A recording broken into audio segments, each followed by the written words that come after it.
Илон Маск Украинаға көмек ретінде өзінің Starlink атты сұмдық жобасын іске қосыпты. Цифрлық трансформациялар министрі Михаил Федоров өз твиттерінде: "Сіз Марсты басып алам деп жүргенде, Россия Украинаға басып кірді. Марс деп шаба бермей, алдымен адамдардың жағдайын жасасаң, сосын аспаныңа кете бер" деп жазған сол екен.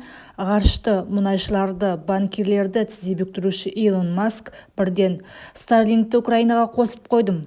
Станцияларым сіздерге жар болсын" депті. Түсінбей отсаңыз, әлгі Starlink дегені Илон Маск ойлап тапқан ғарыштық деңгейдегі тегін Wi-Fi.